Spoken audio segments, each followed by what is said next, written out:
The parish hall of St. Paul's Methodist Church in Middletown, Ohio, hummed with hushed voices like a disturbed beehive. The folding chairs, arranged in neat rows on the worn linoleum, creaked under the weight of the people gathered there on this cold March evening in 2025. The hall, which usually held no more than 50 parishioners for Sunday services, was packed to capacity today, with at least 300 people crowded shoulder to shoulder, their breath mingling in the heavy air that smelled of old wood, dust, and cheap cologne. Faded photographs of past pastors and church events hung on the walls, silently observing the proceedings. The only decoration at the altar was a simple wooden cross and a faded American flag, two symbols of faith that many in the room still clung to. 10-year-old Emma Harper sat in the second row, clutching a battered, leather-bound Bible in her small hands. The gold lettering on the spine was nearly worn away, the pages yellowed from age and repeated flipping. It was the Bible of her grandmother Ruth, who had died 3 years ago, and the only thing Emma had taken with her from her father's house after the funeral. "Are you sure you want to do this, honey?" her mother Sarah whispered, leaning in so close Emma could smell her mint gum. "You can just listen." Emma shook her head, her chestnut pigtails swinging like pendulums. "I have to ask, Mom. I promised Dad." Her voice was quiet, but there was a determination in it that made Sarah back down. At 10 years old, Emma already carried the same steely will as her father, James Harper, who had died just 6 months earlier in the collapse of the old plant at Middletown Steel, the last working steel mill in town. "You can ask your question," Sarah whispered, "but only if you're really ready to hear the answer." Over the past 6 months, Emma had asked her question over and over again, to her pastor, to her school counselor, to the neighbors down the street. But no one had been able to give her an answer that would calm the storm in her little heart. Today she was going to ask the man who, as Dad always said, has walked the same path as us, but hasn't forgotten where he came from. There was movement at the main entrance. A whisper ran through the hall like ripples on water. "He's here," someone breathed out from behind. Emma sat up straight and stood on tiptoe to get a better view. A tall man in a dark blue suit appeared in the doorway, surrounded by men in formal black suits with earphones and wary eyes. The security detail parted to form a human corridor, and Vice President of the United States J.D. Vance stepped into the Methodist Church, where he had once attended Sunday school as a boy. There was no fanfare or formal announcement of his arrival. He simply walked in, tall and straight-backed, with close-cropped dark hair and alert eyes that seemed to notice every detail. Unlike many politicians, he did not exude the polish that comes with generations of privilege. He still had the gruff authenticity that betokened his background as a working-class son, raised among rusting factories and broken dreams. "Good evening, Middletown," he said, his voice deep and slightly locally accented, filling the room without the aid of a microphone. "It seems St. Paul's has gotten a little crowded since I was last here." A chuckle rippled through the room, and the tension eased slightly. Emma kept her eyes on the vice president as he walked down the center aisle. He moved with the confidence of someone accustomed to attention, but without the arrogance she'd seen in a school principal or a city mayor. "They say that at home the walls help," Vance continued, climbing up onto a small platform near the altar. "But I would say that at home it's not the walls that help, it's the people. And I'm glad to be back with the people who knew me long before I became who I am today." Emma felt something tighten in her chest. Her father had said almost the same words when he and her mother had argued about why they didn't move from Middletown, like so many other families. Looking for jobs and a better life. "My people are here, Sarah. My roots are here." As the moderator of the meeting, the local high school principal, introduced the vice president, Emma opened her Bible to a page marked with a faded photograph. It showed her father, wearing a hard hat and safety glasses, standing in front of the huge metal structures of a steel mill. He smiled at the camera, the smile he wore only when he was on the job. "I'm creating something real here, Emmy," he told her on rare visits to the plant. "Something you can touch, something that will last long after we're gone." The plant didn't last long. The old building, number 7, built in the 1950s, collapsed early one October morning, killing 3 workers, including her father. An investigation found criminal negligence in the maintenance of the structure, but no one was ever held accountable. The company filed for bankruptcy a week after the tragedy, leaving the families of the victims with no compensation and a mountain of unpaid medical bills. "Mom," Emma whispered, not taking her eyes off the photograph, "do you think Dad is in heaven now?" Sarah Harper winced. It was the question Emma had asked her every day since the funeral, and she had never had the right answer. "I hope so, dear," she answered quietly.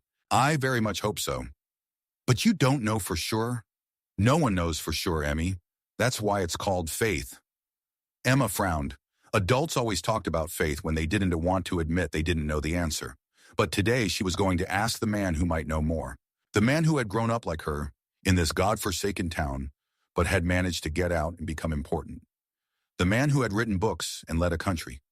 If anyone could answer the question that burned in her heart, it was him. Vance began his speech by reviewing the administration's economic initiatives to revive industrial towns like Middletown. He spoke of new factories being built in neighboring counties, of retraining programs, of tax incentives for companies that created jobs in depressed areas. His speech was clear, professional, full of numbers and facts. But Emma noticed that many in the room were listening with the same polite skepticism with which they had listened to politicians' promises for the past 3 decades as they watched their city slowly die. "But I didn't come here to lecture you on macroeconomics," Vance said suddenly, putting his prepared text aside. "I came home to listen, to find out what's really going on, not in the reports they put on my desk. So let us get to your questions. What do you want to know?" A murmur ran through the room. People looked at each other, but no one was in a hurry to raise their hand. The habit of keeping quiet and keeping a low profile, developed over decades of disappointment, does not disappear overnight. "Come on," Vance encouraged with a slight smile. "Has Middletown become so polite since I've been gone? I remember city council meetings where people weren't shy about voicing their opinions." This elicited a few chuckles, and the first hand to go up belonged to a gray-haired man in a worn jacket with the Middletown Steel logo. "Mr. Vice President," he began, his voice hoarse from decades of working in polluted factories, ringing out across the room. "You talk about new factories and jobs, but what about justice for those who are gone? My brother was killed in the same factory as Jim Harper. His daughter is sitting over there." He pointed at Emma, and dozens of eyes turned to her. "The company went bankrupt, the insurance didn't cover half the bills, and the culprits were never found. Is that fair?" Vance didn't look away. He looked first at the man, then at Emma, and something in his face changed. The official mask cracked, revealing for a moment something raw, something real. "No, Mr. Jenkins, it's not fair," he said, and there was the same edge to his voice that Emma had heard in her father's when he spoke of things he truly believed in. "And I won't pretend that I can bring back your brother or that little girl's father, but I can promise you that I will handle this matter personally. Bankruptcy should not be a shield from responsibility." A murmur of approval ran through the room. Emma felt her mother squeeze her hand. "That's Bill Jenkins, Roy's uncle," Sarah whispered. "His brother was in that shop with Dad." Emma nodded. She knew all 3 of the dead workers. In a small town, everyone knew everyone else, especially families bound together by a common tragedy. The next person to raise his hand was a young man, no older than 25, in a wheelchair. His legs were covered with a blanket, but Emma knew his story. Ryan Peterson, a former Marine who had lost his legs in Syria 5 years ago. "Mr. Vice President," Ryan said, his voice clear and strong, a contrast to his broken body. "I've heard that you, like me, served in the Marine Corps. I wanted to ask, how did your faith help you cope with what you saw in the service? And does it help you now when you're making decisions that affect lives?" The question hung in the air. Emma leaned forward, suddenly interested. This question was so close to what she wanted to ask. Vance closed his eyes for a moment, as if collecting his thoughts. "You know, Ryan," he began, his voice growing quieter, more intimate. "My grandmother, Mamo, who raised me here in Middletown, was a deeply religious woman. She took me to this very church every Sunday, and when I was a kid, faith seemed like such a simple thing. God was up there in heaven, watching over me and helping good people." He paused, running his hand through his hair, a gesture that Emma noticed was not rehearsed or intended for an audience. "Etc. But then life got more complicated. I watched my mother struggle with addiction. I watched friends die. I watched factories that provided jobs for entire towns close. And my faith, that got more complicated too. There were times when I was angry at God. There were times when I doubted. And yes, there were times in the service when I saw things that made me wonder, where is God in all of this?" The room fell silent. Emma felt her heart beat faster. This was not the rehearsed answer politicians give. This was something real. "But you know what I've learned over time?" Vance continued. "Faith isn't a magical shield against pain and doubt. It's not a guarantee that life will be fair or easy. Rather, faith is a compass that helps you find direction even in the darkest of times. And yes, Ryan, my faith influences the decisions I make every day. Not because I think God is whispering policy decisions in my ear, but because faith teaches me that every person has value, that our actions have consequences, and that we must strive for justice even when it is hard." Ryan nodded, clearly satisfied with the answer. A murmur of approval ran through the room. Emma felt something shift inside her. She looked at the photo of her father, then at the vice president. The question she had been rehearsing for weeks was forming in her head, but now it took on a new form, sharper, more specific. "Do you want to ask your question now?" Sarah whispered, noticing the expression on her daughter's face. Emma shook her head. "It's not time yet," she answered quietly. "I want to hear more." The next person to stand up was a middle-aged woman in a formal teacher's suit, Mrs. Bennett, Emma's fourth-grade teacher. "Mr. Vice President," she began in her clear classroom voice, "in your book, Elegy for Rural America, you wrote about the importance of maintaining hope even in the most difficult circumstances. But how do we talk about hope to kids like Emma Harper?" She nodded toward the girl. "Who watch their parents lose their jobs or, worse, their lives, because they neglected safety. How do we teach them that the system works when everything they see tells them otherwise?" This question hit closer to home than the previous two. Emma felt her mother tense beside her. Their family's name was being called out again, putting their grief on public display. But strangely, Emma didn't mind. She wanted the answer to this question almost as much as she wanted her own. Vance didn't look away, didn't try to soften the question with political rhetoric. "That's a very good question, Mrs. Bennett," he said, his directness eliciting a few nervous chuckles. "And I'm not sure I have a good answer. Because the truth is, the system often doesn't work for places like Middletown. And it would be a lie and a disrespect to these kids to pretend that if they just work hard and follow the rules, everything will be fine." He paused, his gaze falling on Emma for a moment, and she felt as if he were speaking directly to her. "But here's what I can say. Hope is not the same as optimism. Optimism says, everything will be fine.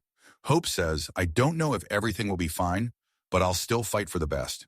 And maybe that's what we should teach our children. Not blind faith in the system, but the courage to challenge it when it's unfair." A murmur of approval went through the room. Emma saw Mrs. Bennett nod in acceptance, though her face remained serious. The questions continued. A farmer asked about tariffs on Chinese goods, a nurse about the cost of health care, an elderly woman about Social Security. Each of Vance's answers was thoughtful, honest, sometimes acknowledging the limits of his power or knowledge. He made no empty promises, nor did he shy away from difficult topics. And with each answer, Emma felt her resolve to ask her own question grow. Finally, after almost an hour of questions and answers, the moderator announced, "We have time for one or two more questions before the vice president has to leave for the next event." Emma felt her heart leap into her throat. It was now or never. She raised her hand, clutching the Bible tightly with her other hand. The moderator noticed her, but hesitated, clearly wondering whether it was a good idea to give the microphone to a child at such a serious event. But before he could make a decision, Vance himself intervened. "I see a hand there in the second row, a young lady with a Bible." Emma stood up, her knees shaking. Her mother put her arm around her shoulders but didn't stop her. Someone handed her a wireless microphone, and she took it in her free hand. The room fell silent, all eyes turning to the small figure in the simple blue dress, the pigtails, and the tattered Bible. "What's your name, sweetheart?" Vance asked, his voice softening as he addressed her. "Emma Harper, sir," she said, surprised at how steady her voice sounded through the microphone. "My dad was James Harper. He died in the steel mill 6 months ago." A sympathetic murmur ran through the room. Vance nodded, his face serious. "I heard about this tragedy, Emma, and I am very sorry for your loss." Emma swallowed, feeling a lump in her throat, but she hadn't come here for sympathy. "I have a question, Mr. Vice President," she said, clutching the Bible tighter. "A question I've asked everyone, but no one has been able to answer." Vance nodded, inviting her to continue. The room became so quiet that Emma could hear the ticking of the wall clock and her own breathing. "Mr. Vice President," she began, her voice shaking slightly but then strengthening. "What does God mean to you? And where was he when my dad died?" Emma's question hung in the air, heavy and sharp as a blade. The room froze. No one coughed, whispered, or fidgeted in their creaky chairs. Even the wall clock seemed to have stopped ticking, as if time had decided not to interfere with this moment of absolute crystalline truth. Emma stood there, clutching the Bible and the microphone tightly, feeling hundreds of eyes on her, but she was looking only at J.D. Vance, whose face froze for a moment and then changed as if a mask had cracked, revealing something deeply personal beneath the official vice presidential facade.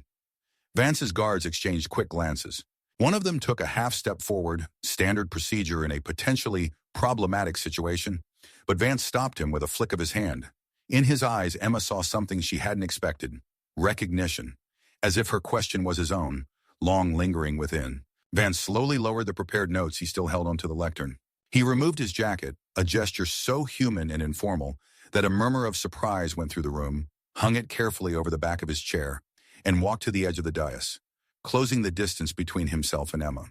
"That's the hardest question I've ever been asked, Emma Harper," he said finally, his voice quieter but somehow filling the room. "Not only because it deals with the most difficult of all subjects, God and faith, but because it's coming from you, the girl who has every right to answer." Sarah put her hand on her daughter's shoulder, but made no attempt to pull her back into the seat. Emma could feel her mother's hands shaking, but her own were suddenly surprisingly calm. "You know, when I was a little older than you, I lost someone close to me too," Vance continued. "Not my father, but my grandfather, who meant a lot to me. And I asked my grandmother Mamo almost the same question. Where was God? Why didn't he save Grandpa?" Vance paused as if collecting his thoughts. The room was so quiet you could hear the March rain falling on the church roof. "My grandmother was a strong woman, Emma, stronger than most men I've known. She raised me here in Middletown while my mother was struggling with her demons. And you know what she told me. She said, 'JD, sometimes God isn't where we look for him. Sometimes he's in the questions we ask.'" Emma frowned, not quite understanding. "But what does this mean, sir?" she asked, her voice still coming through the microphone, amplifying her childish directness. "Daddy prayed every day. He went to this church every Sunday. Shouldn't God have protected him?" A quiet sigh went through the room, a collective acknowledgement of the difficulty of the question and the courage of the little girl who had asked it. Vance did not back down. He stepped down from his dais, a gesture that made his guards tense nervously, and stood before Emma, his imposing height contrasting with her slight frame. Then, to the surprise of everyone present, he dropped to one knee to be at her eye level. Not like a politician playing to the public, but like a man seeking genuine contact. "I thought the same thing when I was a kid, Emma," he said quietly, but his words carried clearly in the quiet of the church. "I thought faith was some kind of deal. We pray, we go to church, we try to be good, and in return God protects us from bad things. And when something terrible happens, like what happened to your father, it feels like a betrayal, doesn't it?" Emma nodded, her eyes starting to fill with tears, but she stood straight, not taking her eyes off the vice president's face. "Yes, sir. As treason." "I understand the feeling," Vance continued, "and it would be unfair to give you a simple answer that doesn't capture the complexity. So I'll tell you the truth, Emma. I don't know where God was when your father died. I don't know why some people suffer while others live comfortable lives. I don't know why good places like Middletown are forgotten while other towns prosper." A murmur of surprise went through the room. This was not the kind of answer one expects from a politician. Smooth, soothing, leaving everyone satisfied and disturbing no one. This was the truth, uncomfortable and raw. "But you know what I do know, Emma?" Vance continued, his voice growing stronger. "I know that to me, God isn't some wizard in the sky, dealing out destinies like cards in a deck. To me, God is what remains when everything else falls apart. He's the voice that tells us to get up when we're down. He's the force that keeps us caring for each other, even when it's hard." The room was so quiet that Vance's every word resonated like a church bell. "When I was a Marine in Iraq, I saw things that made me question everything I believed in. I saw good people die senseless deaths. I saw children who would never know their fathers. And I was as angry at God as you probably are, Emma." Emma swallowed the lump in her throat. "Sometimes I hate him," she admitted, her voice shaking. "And then I feel bad about it." The child's unexpectedly frank confession caused a wave of sympathetic sighs in the audience. Someone quietly sobbed in the back rows. "Emma," Vance said, his own voice a little hoarse, "I think God can handle your hatred. I think sometimes our anger at him is just another way of talking to him. There are whole chapters in that Bible you're holding where the prophets scream at God, asking why he allows suffering to continue." Emma looked down at the worn leather cover. "Grandma Ruth marked these passages," she said quietly. "The Psalms where David complains to God." Vance nodded with a slight smile. "Your grandmother was a wise woman, and so was my mama. You see, true faith is not about never doubting, Emma. True faith is about continuing the conversation, even in the midst of doubt. About continuing to ask questions, even when the answers don't come." He paused, looking at her intently. His words were not the prepared speech of a politician. They came from the depths of his own experience, his own doubts and hopes. "As for where God was when your father was dying," Vance paused, and for the first time Emma saw his eyes water. "I believe he was there with him, not to magically save him, not because your father earned it by praying or going to church, but because that's what God does. He stays with us in our darkest moments, even when we can't feel him. The tears Emma had been holding back finally began to flow down her cheeks. But they weren't just tears of grief. There was something else in them. Maybe the beginnings of the understanding she had been searching for. "I miss him so much," she whispered, no longer into the microphone. But in the silence of the hall, her words were clearly audible. "I know, Emma," Vance said, "and I am sorry I can change that. No one can. But the fact that you were here today, the fact that you had the courage to ask this question in front of all these people, that is part of your faith too. It is proof that even in the midst of pain, you are searching for meaning, searching for truth. And that makes you stronger than you think." Emma didn't answer, but something in her posture changed. Her shoulders, hunched under the weight of the grief of the last few months, straightened slightly. It was at that moment that a man stood up somewhere in the back rows. His face was red, his voice trembling with barely contained emotion. "That's all fine and dandy, Mr. Vice President, but it won't bring Jim Harper back to his daughter," he said loudly. "It won't bring Roy Jenkins back to his brother, or Mike Collins back to his wife. Where was your administration when Middletown Steel violated safety regulations for years? Where was the president when the company went bankrupt to avoid paying compensation? Instead of talking about God, maybe you could talk about justice here on earth?" A murmur of mixed agreement and disapproval swept through the room. Vance rose slowly from his kneeling position, but made no move to return to the dais or take a defensive stance. Instead, he turned to face the speaker, tall and erect, but without a trace of arrogance. "Mr. Riley, right?" he asked, surprising many by knowing the speaker's name. "Yes, Tom Riley," the man replied, slightly startled. "I was working with Jim and the others in that shop. I just happened to be taking the day off." "Survivor's guilt is a heavy burden, Mr. Riley," Vance said quietly, and the entire room heard in his words not political platitudes but deep understanding. "And you're right. Fine words about God are no substitute for justice in this world. They won't bring Emma's father back. And I'd be a hypocrite if I pretended I could separate my personal beliefs from my responsibility as an official." He paused, looking around at the assembled group. His guards were tense, clearly unused to this departure from protocol, but Vance seemed not only in his element, he was real in a way that public figures rarely are.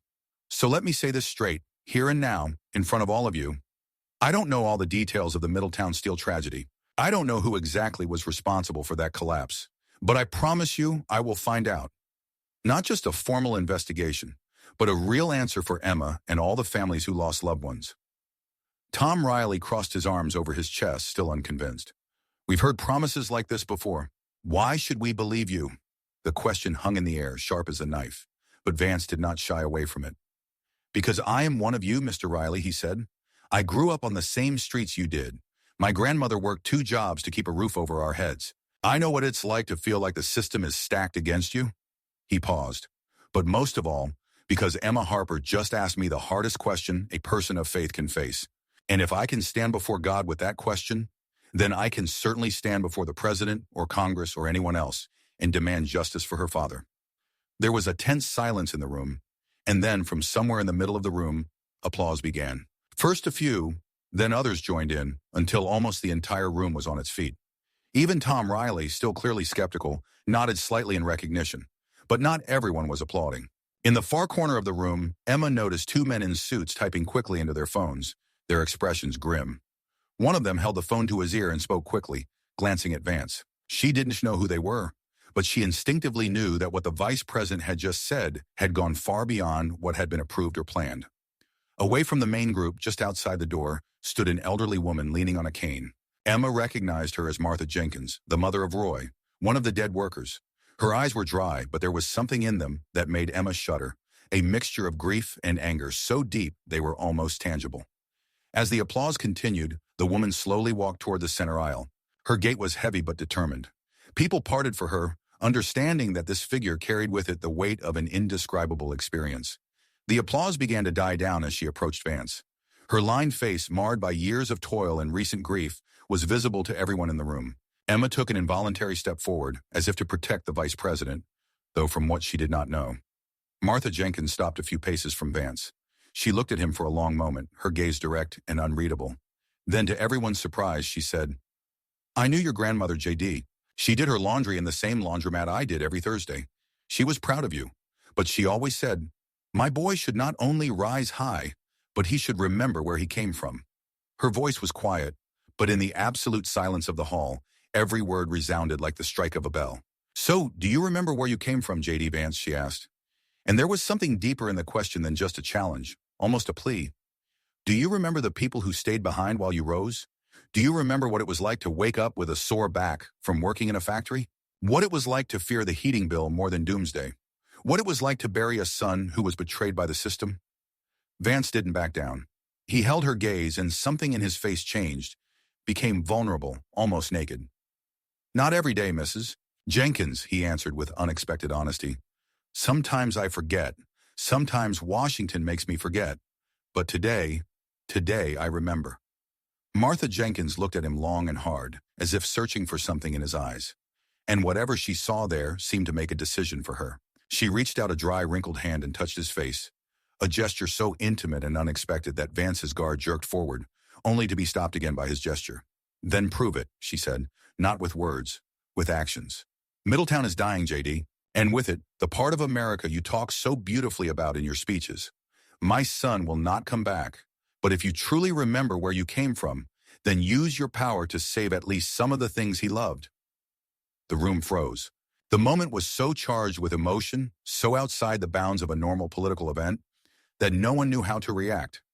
Even the journalists, usually quick with their pen, seemed to forget their work, transfixed by the unfolding drama. Vance slowly raised his hand and covered Martha Jenkins' hand on his face. "I promise," he said, and these two words sounded not like a political promise, but like a personal oath. Martha withdrew her hand, nodded briefly, reservedly, and turned to return to her seat. But before she could take a step, Vance said, "Mrs. Jenkins?" She turned around, raising an eyebrow questioningly. "Mom always said you made the best apple pie in town," he said with a slight smile. "She could never replicate your recipe, no matter how hard she tried."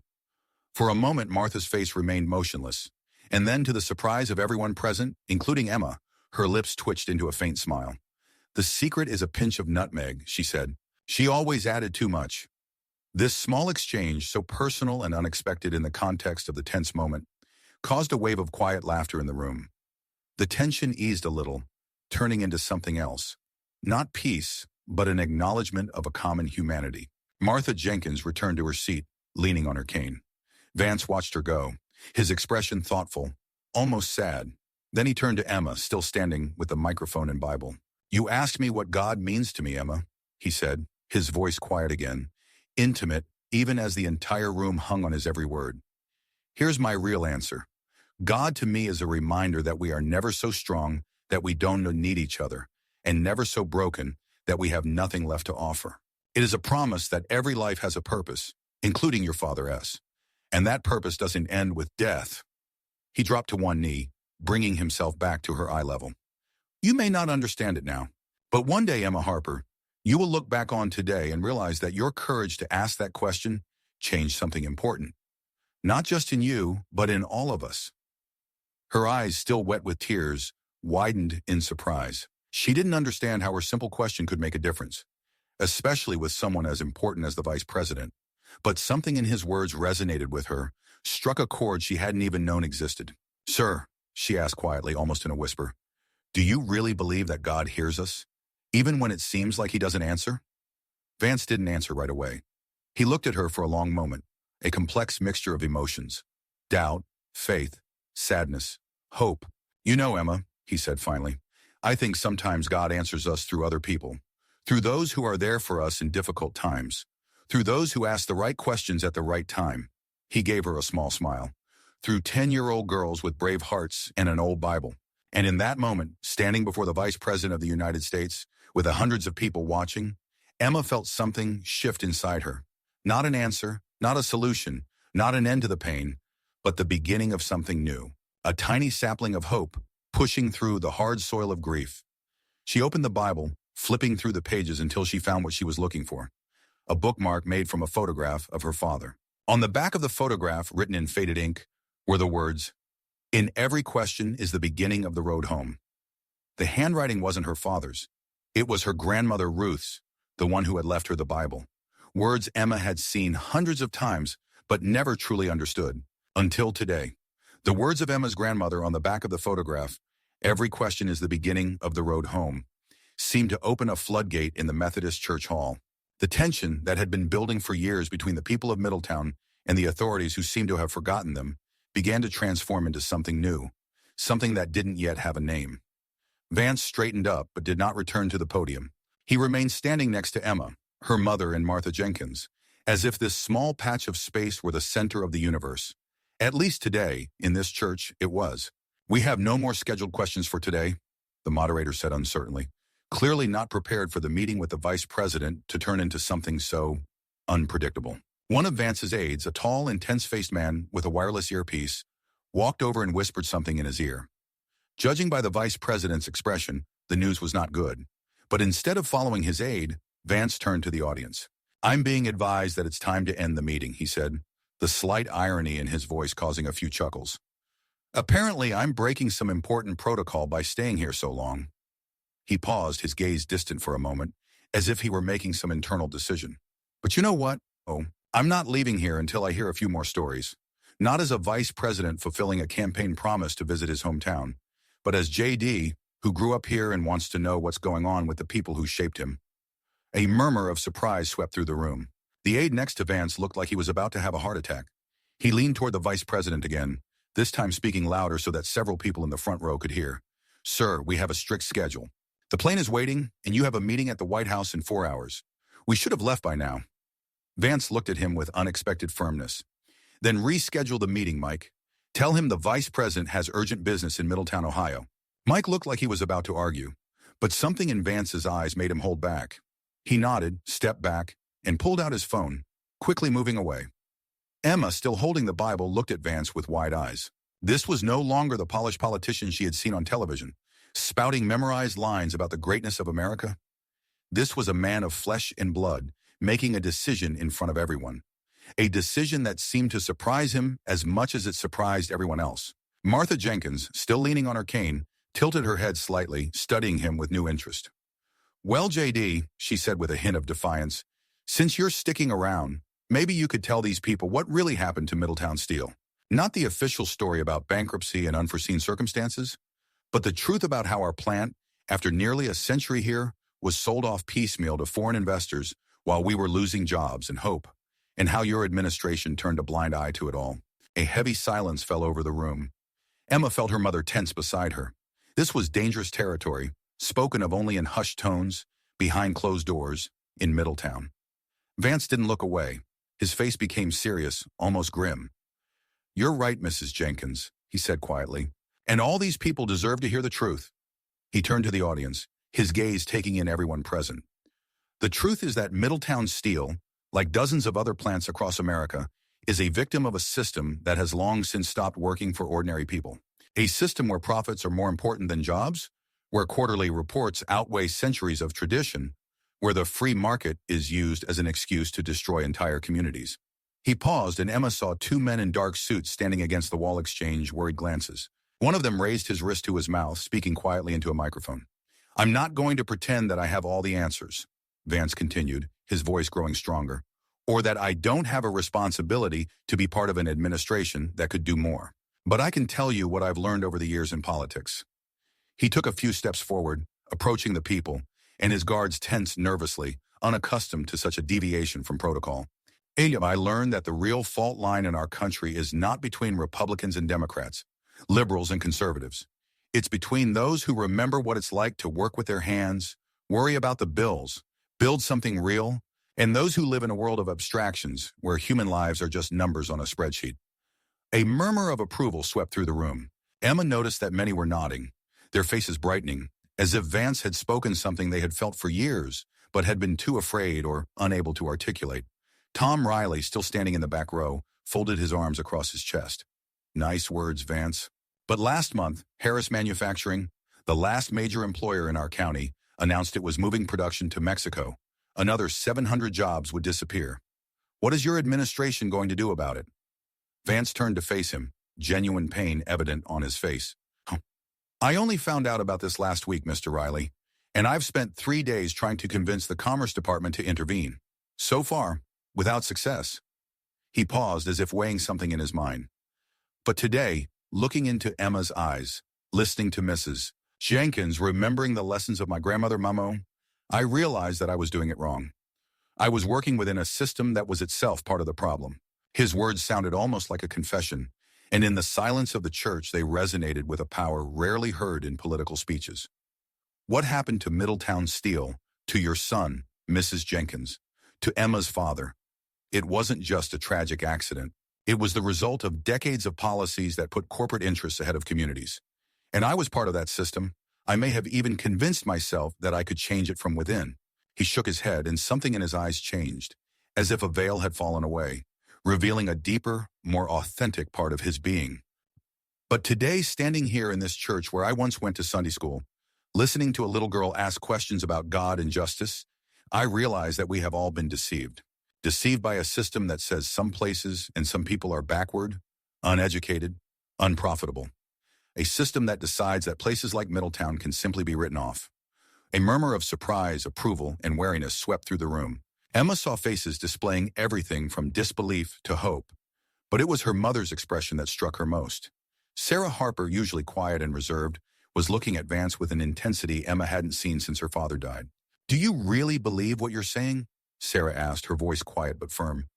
"Or is this just another political speech?" Vance turned to her, and their eyes met. Emma saw something unnameable pass between them.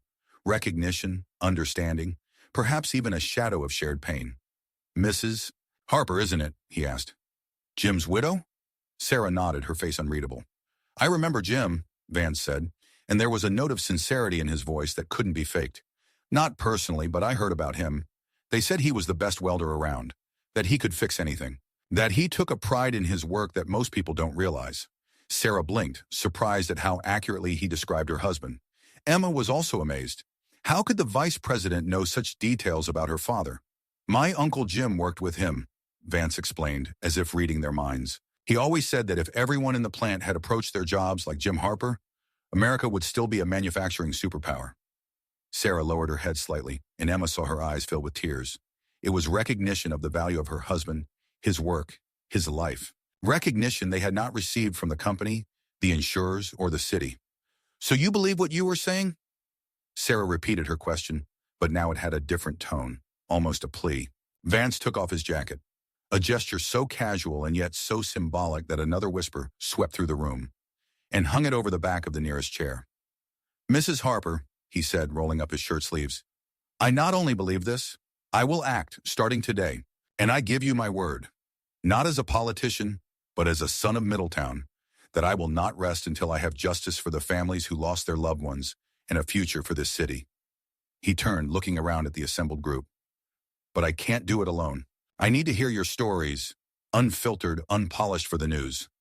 I want to know how you really live, what keeps you up at night, what you hope to leave your children." And as if a dam had burst, people began to talk.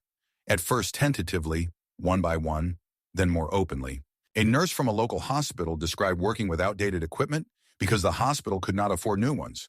A high school teacher spoke of children coming to class hungry because there was nothing to eat at home. A young veteran returning from Afghanistan described finding his hometown changed beyond recognition shops, closed, houses abandoned, hope gone. The stories poured out, one after another, forming a mosaic of pain and resilience and quiet despair. Vance listened to each one without interrupting, without offering quick fixes or empty consolations. He simply listened, absorbing every word, every emotion, and something in his face changed with each story, becoming more determined, more focused. Emma, still standing next to her mother, watched this transformation with growing amazement. She was used to seeing adults, especially those in power, as distant, protected by layers of professionalism and formality. But here, right in front of her, the Vice President of the United States was allowing every story to touch him, to change him, as if peeling back layers of official armor to reveal something more authentic. "Mr. Vice President," a voice called from the back of the room, and everyone turned to see a young woman rise from her seat. Her face was unfamiliar to Emma. She was probably not from Middletown. "My name is Samantha King, a reporter for the National Herald. Would you care to comment on the fact that your administration cut funding for worker retraining programs in areas like this one by 15% in the last budget?" The question was sharp, almost hostile, breaking the atmosphere of candor that had settled in the room. Several people hissed disapprovingly at the journalist, but Vance raised his hand, calling for silence. "That's a fair question, Ms. King," he said, not evading the point. "And the truth is, I oppose these cuts. I spent 3 days arguing that these programs were not luxuries but essentials for areas in industrial decline. I lost that battle. He paused and something like shame flashed in his eyes. It was a compromise, one of many in the world of politics. I convinced myself that I could find other ways to help these communities, that sometimes you have to give in small ways to win big. His voice became quieter, but in the silence of the hall, every word was clearly audible. But standing here today, listening to these stories, looking into the eyes of Emma and her mother, I know I was wrong. Some compromises are not worth the price. Some principles are not negotiable. Samantha King looked surprised by this frank admission. She opened her mouth to ask another question, but Vance beat her to it. And before you ask, no, I'm not afraid that these words will be on the front pages of newspapers tomorrow. In fact, I hope so. Maybe then my colleagues in Washington will finally hear what I've been trying to tell them for a long time. We are losing the heart of America, place by place, family by family. And no economic indicators or stock indexes can compensate for that loss. Emma felt something warm and hard forming in her chest. It was a feeling she hadn't felt since her father died. A feeling that someone actually saw them, heard them, understood them. Not as statistics, not as a campaign photo of a struggling town, but as real people with real lives, real pain, and real hope. Meanwhile, Martha Jenkins, who had been leaning on her cane all this time, slowly approached Vance. Her face was serious, almost stern, but there was something new in her eyes, a glimmer of respect. "Nice words, JD," she said, using his name as an old neighbor might. "But what exactly are you going to do? Here and now, not when you get back to Washington?" It was a challenge not only to him, but to the entire system he represented. The room fell silent in anticipation. Vance didn't back down. He met the older woman's gaze, and something in his face changed, became more determined, almost stern. "I'll start with the truth, Mrs. Jenkins," he said. "Right here, right now." He turned to the audience, but his words seemed to be addressed not only to them, but also to the invisible audience outside this church. Middletown Steel didn't just go bankrupt because of market conditions, as the official story went. The company was deliberately driven into bankruptcy after being acquired by a private equity firm, Global Equity Partners. They loaded the company with debt, stripped assets, and cut safety and maintenance costs below acceptable levels. Shock ran through the room. These suspicions had long circulated among the citizens of Middletown, but to hear them confirmed by the vice president was something unimaginable. It led to a catastrophic collapse in Shop 7 that killed 3 people, including your son, Mrs. Jenkins, and Emma's father. And then they used bankruptcy to avoid paying compensation to the families and liability for numerous safety violations. He paused, and the room was so silent that you could hear the heavy breathing of several elderly people in the front rows. I know this because my own team conducted an investigation after the tragedy. The report has been lying on my desk for 2 months, and I should have acted faster, more decisively. For this, I offer my deepest apologies. Sarah Harper took a sharp breath, and Emma felt her mother's hand tighten on her shoulder. Their suspicions, their late-night conversations, their pain, all of it suddenly had official confirmation, and it was both easier and more painful. "But today I'm not just admitting that truth," Vance continued, his voice growing stronger. "I promise you that I will get justice, not through months of bureaucratic procedures, but starting tomorrow." He turned to a group of his assistants, standing against the wall with worried looks on their faces. "Mike," he said to his chief of staff, "I want a special commission from the Department of Labor here in the morning, and I want the Attorney General to personally look into the case of the deliberate bankruptcy of Middletown Steel." Mike looked like he was about to have a stroke, but he nodded, quickly writing something down on his tablet. "Sarah," Vance continued, now addressing his press secretary, who stood next to Mike, "I want to hold a press conference here in Middletown tomorrow morning, not at City Hall, but right outside the gates of the shuttered plant. And I want the families of all the victims there." The woman nodded, though her face showed a mixture of surprise and professional concern. "And David," Vance turned to the third aide, "contact the president's office. Tell them I'm requesting a personal meeting as soon as I get back to Washington, and that this concerns Global Equity Partners and their activities in industrial cities across the country." An excited murmur ran through the room. What was happening before their eyes went far beyond the usual political event. Vance was not just saying the right words. He was making concrete decisions, giving orders, making commitments to all the witnesses. Martha Jenkins stood motionless, her face unreadable, but a new light came into her eyes. She looked at Vance as if she were seeing him for the first time. "But this is just the beginning," the vice president continued, addressing the room again, "because the problem is much deeper than one company or one city. The problem is the system that allows this kind of thing to happen over and over again, from Pennsylvania to Michigan, from Ohio to Indiana. He took a few steps forward, and his voice took on new strength and determination. We have to change this system, not turn workers against immigrants, not blame other countries, not feed false hopes of a return to the past, but create a new economy that works for everyone, including small towns and working families. An economy that values labor as highly as capital. A society where success is measured not only by stock indexes, but by whether a person working full-time can provide for his or her family. As he spoke, Emma saw the faces around her change. Skepticism gave way to attentiveness, disappointment to cautious hope.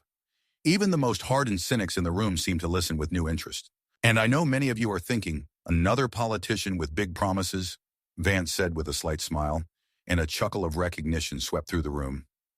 You are right to doubt. You have been deceived too often. But I ask you to judge me not by my words, but by my actions, starting today. He turned to Emma, who was still standing next to her mother, clutching her Bible tightly. Emma Harper asked me a question about God today, about where he was when her father died. I can't answer that question completely, but I can tell you where God is now. He is in each of us who choose to stand on the side of justice, who choose to remember, not forget, who choose to act, not just talk. His words sounded less like political rhetoric than like a deeply personal confession of faith. And in that moment, Emma felt something profound change, not just in her, but in the entire room, maybe even in the entire city. Mr. Vice President, came a new voice, belonging to an elderly pastor sitting in the front row. You talk about a system that has failed us. But aren't you afraid of the consequences?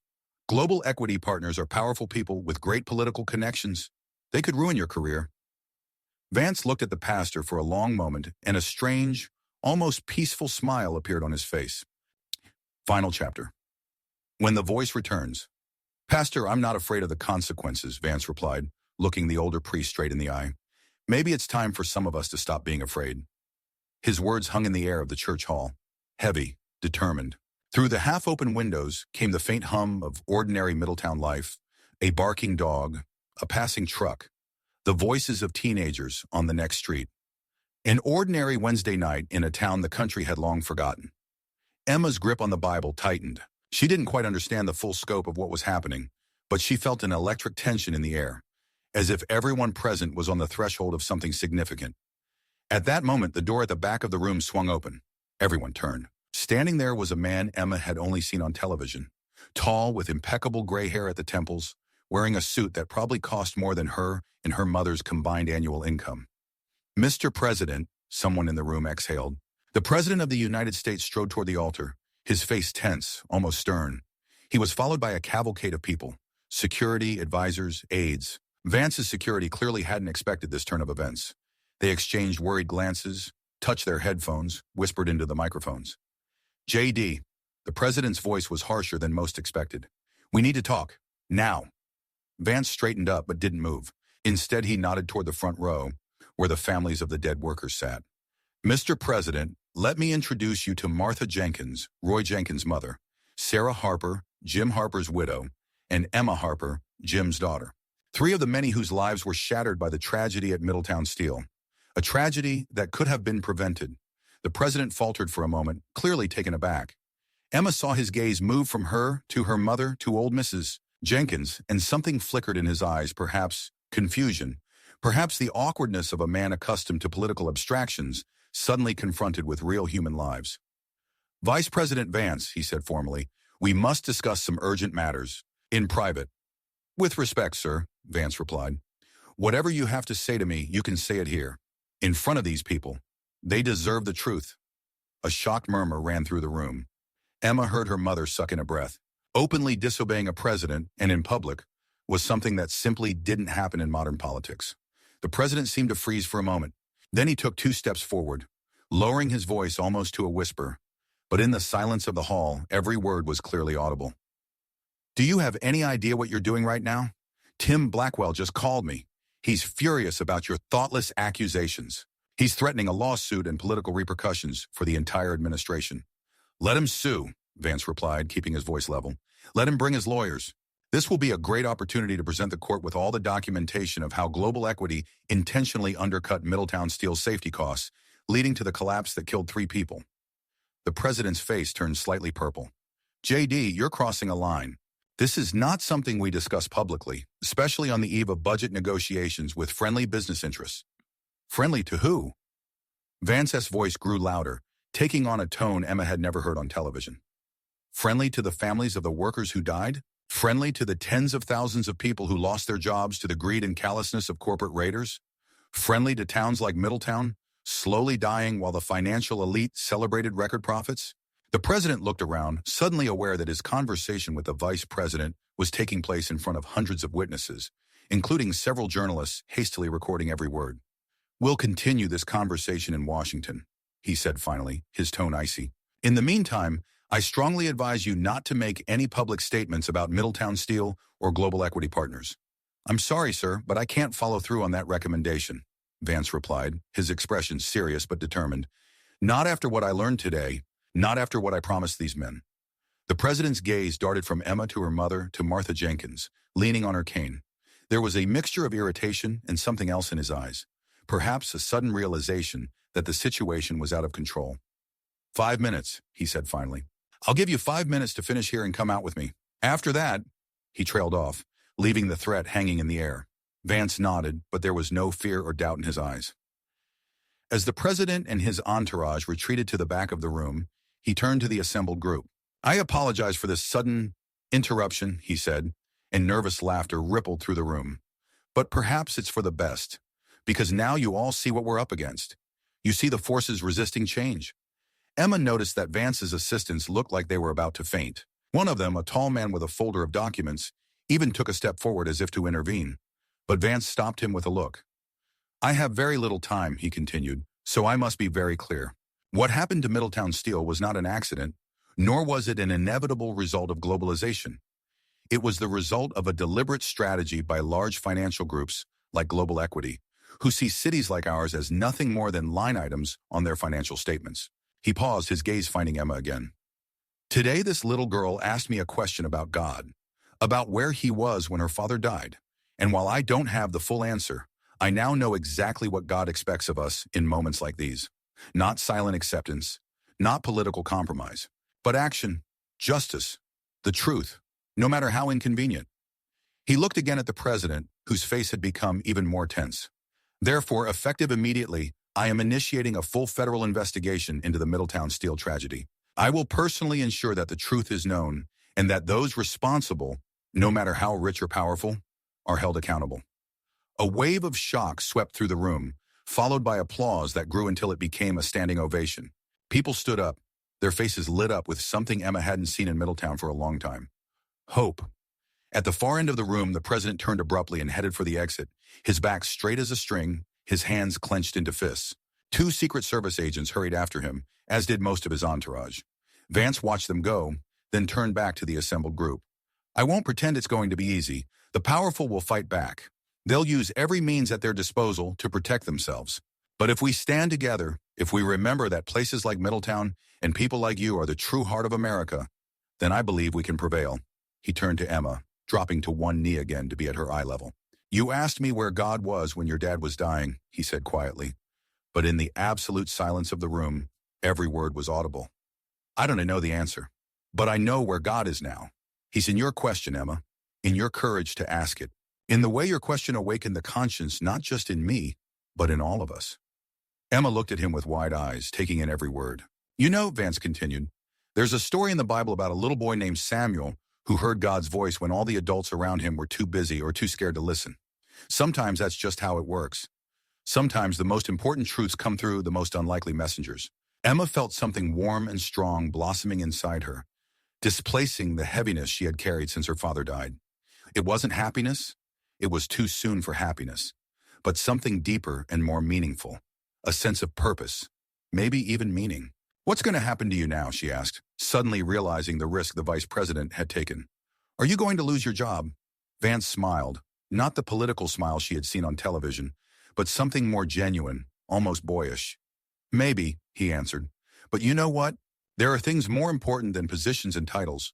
My grandmother Mamo always said, JD, the only thing you can't afford to lose is your soul. Today I finally understood what she meant. Suddenly one of his assistants, holding a phone to his ear, quickly came over and whispered something to him. Vance's face froze for a moment, then he nodded slowly. "Well," he said, rising, "it seems the situation is developing faster than I expected. The president has just suspended me from office." A gasp of shock went through the room. Sarah Harper instinctively tightened her hold on Emma. Martha Jenkins sat up straighter, her eyes flashing with something like anger. "So what now?" someone from the audience asked. "Now," Vance replied, and there was no despair or anger in his voice, only calm determination. "Now the real work begins, because the truth has a way of finding its way out, especially when there are those willing to fight for it." Emma noticed a new wave of journalists approaching the hall. Apparently, the news of the confrontation between the president and vice president had already spread. Camera flashes began to illuminate the church. Microphones were pointed in the direction of Vance. "Mr. Vice President," one of the reporters shouted, "is it true that the president just removed you from office? What exactly did you say about global equity?" Vance was in no hurry to answer. Instead, he turned to Emma and asked quietly, "Do you want to ask one more question, Emma, before this circus begins?" Emma froze. She wasn't prepared for such a proposal, but looking into the eyes of the man who had just risked everything for the truth, she felt the words form themselves. "There's one question," she said, her voice quiet but confident. "What are you most afraid of?" It was not the question the journalists, already preparing sharp political attacks, had expected to hear, but for Vance it seemed to have a special resonance. He looked at Emma for a long moment, then at the crowd, at the reporters, at his anxious team. Finally he answered, "I'm afraid of forgetting where I came from, forgetting the sound of my grandmother Mamo's voice warning me never to betray my roots, forgetting what it's like to live paycheck to paycheck like most families in this town, forgetting the faces of those left behind as I climb the social ladder." He paused, then continued, his voice deeper, more emotional. "But most of all, Emma, I fear that we as a country will forget what it means to be a society and not just an economy. What it means to see people as people and not as resources or obstacles. What it means to believe in something greater than profit or power." The journalists froze, their pens and tape recorders hovering in midair. In their world of rehearsed phrases and political evasions, such raw, unpolished sincerity was almost shocking. "And that's why," Vance continued, raising his voice and now addressing not just Emma but the cameras, "I'm not afraid of what happens next. I'm not afraid of losing my job. I'm not afraid of the wrath of powerful people, because there are things that are worth more than career or power. There are times when you have to stand up and say, 'This is wrong, and I will not stay silent any longer.'" Emma saw tears glistening in many eyes around her.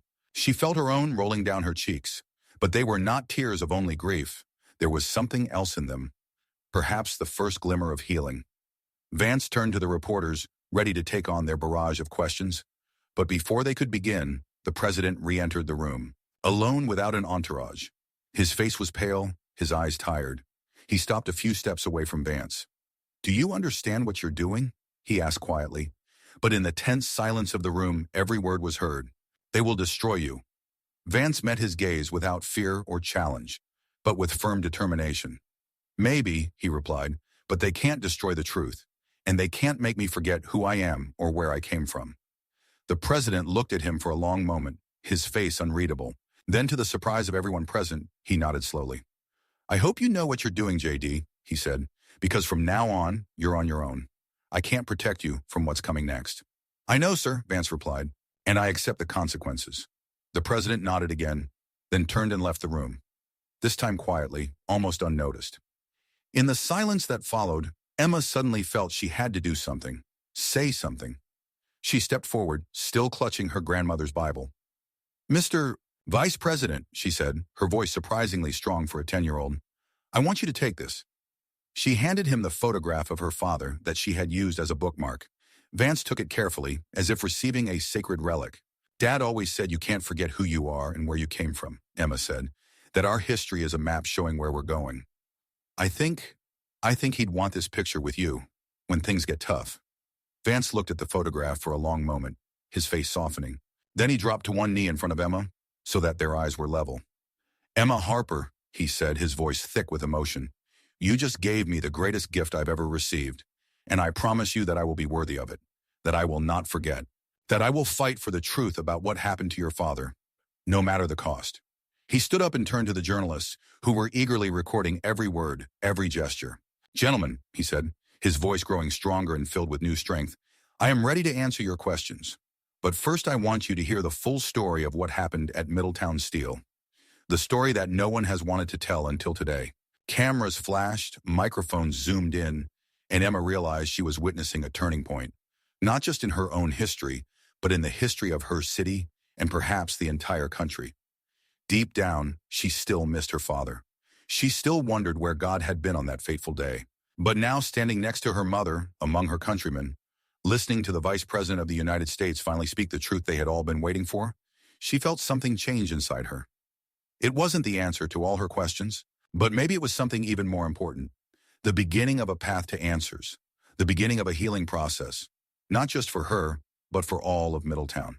And outside the church, unnoticed by anyone, a quiet spring rain had begun to fall, the first after a long, harsh winter in this forgotten corner of Ohio. The drops tapped softly on the roof, as if reminding everyone present that even after the darkest night, there is always a dawn. And that sometimes one question from a little girl can change more than all the loud speeches of influential people.